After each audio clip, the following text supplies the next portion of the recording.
Venerable Mahasangha, other religious dignitaries, Secretary General of the Commonwealth, Chairman, Commonwealth Foundation, Honorable Prime Minister, Honorable Cabinet Ministers, members of the Parliament, distinguished guests, dear friends. It is my pleasure to welcome you all who have traveled here from across the Commonwealth to the Commonwealth People's Forum 2030. You are unique in that you represent the voices, aspirations, visions, and ambitions of your fellow citizens in each of the countries represented here. You also portray their present and their future. It is in this backdrop we take pride in hosting this People's Forum associated with CHOGM held in Asia for the first time in 24 years. We share a lot in common. The language, the art, and the sciences we enjoy today are so much interconnected, and are outcomes of many sacrifices and hard work of our people. We have fought many wars together, and we have also enjoyed peace together. Despite many differences among us, we find many common things too, while sustaining our differences to the extent needed. We have worked together for the common good of our people. The People's Forum has always provided space for pressing issues to be discussed through a multi-stakeholder approach. It allows us to harness the diversity among us. And this year's discussion could not have come at a more opportune time with the post-2015 development agenda upon us. A global commitment for Millennium Development Goals has had successes as well as failures for some of our countries in the Commonwealth. All of you present here today are fully involved at the grassroots level. I'm certain that you have the capacity and the mandate to work with your communities as well as your leaders to address the key issues presently affecting our peoples. Your ability to contribute positively will improve and enrich lives of our peoples on a daily basis. Let me now turn to the theme of the People's Forum this year: equitable growth and inclusive development beyond 2015. The vision for the world beyond 2015 will be to progress beyond poverty reduction towards achieving holistic development that encompasses human rights, equality, and sustainability.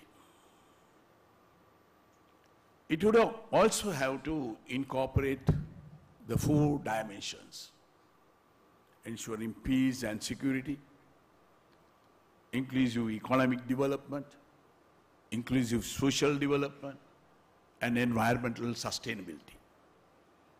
World leaders in governments and businesses have now realized that the post-2015 goals need to be carefully designed all policies, mechanisms, and the commitments must create a positive environment for people to achieve their fullest potential. This positive policy environment should also provide the facilitation to protect, promote, and sustain collective human capital and the effective provisions of global public goods. Taking our own example, Sri Lanka is emerging from an era of nearly 3 decades that saw destruction, bloodshed, mayhem, brutality, resultant economic reversals, and human suffering, all due to separatist terrorism. This sad period of our history was destructive, not only in a materialistic way, but also in a way that affected the very soul of our people and our nation. We are finding our way once again through their many obstacles. I am glad to note that the reality published Commonwealth Compared 2013, a report of the Royal Commonwealth Society, places Sri Lanka at the 15th position among the Commonwealth nations and at the 68th position among nations of the world, 160 in all. I am certain that in years to come, we will be doing better as we addresses the related parameters such as competitiveness, the press freedom, inequality, democracy, gender gap, peace, human development, youth, and environmental performances. My country and my people are now searching not just peace, but sustainable peace and harmony. It is only with sustainable peace that we could envision development. As I have stated before, there cannot be peace without development. And equally, there also cannot be development without peace. We have to ensure that the fruits of development reach every individual. The poor, in particular, needs to be specially catered for, simply because they are vulnerable to the slightest change in economy and society. Everyone must have space to grow and flourish.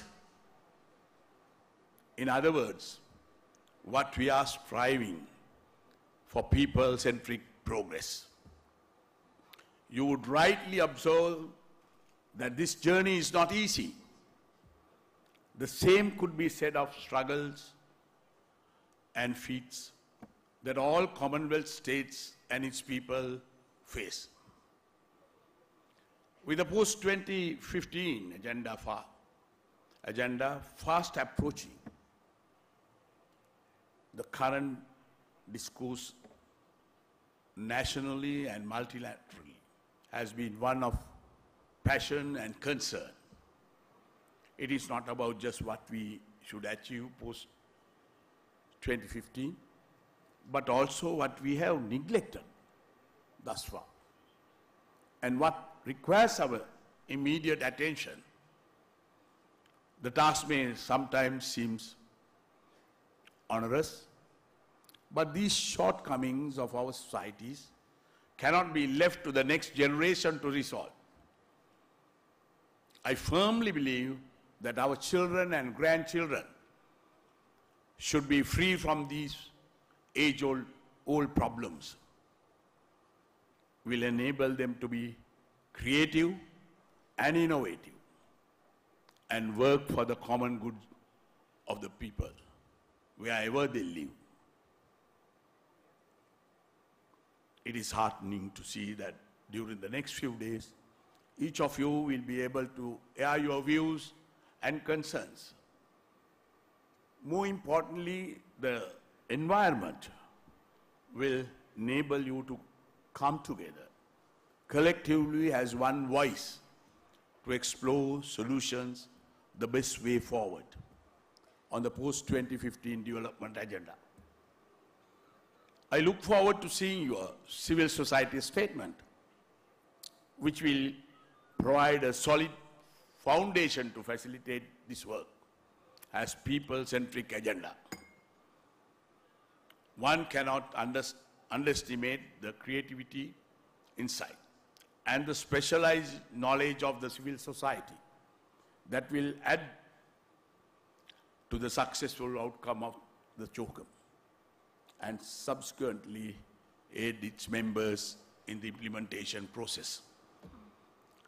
Your continued commitment towards the people of the Commonwealth has already been illustrated by your presence here today. And I wish you all success on the extensive program of work before you.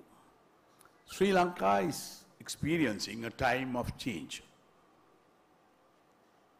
of creativity and expectations of a bright, smiling future for all its citizens. And it is my sincere wish that you will be able to experience at least a fraction of that transformation, and that the positive spirit which it brings would guide all our work during the next few days. While diversity of opening is natural in civil society, it is important that one basic quality should underpin the work and the thinking of all civil society organizations. This quality, without doubt, should be feeling for one's motherland and commitment to her well-being. The stature and territorial integrity of the country is the crucial consideration. My dear friends, it now gives me great pleasure to declare the 2013 Commonwealth People's Forum officially open. Teruan Saranai, may the noble people gen bless you all. Thank you.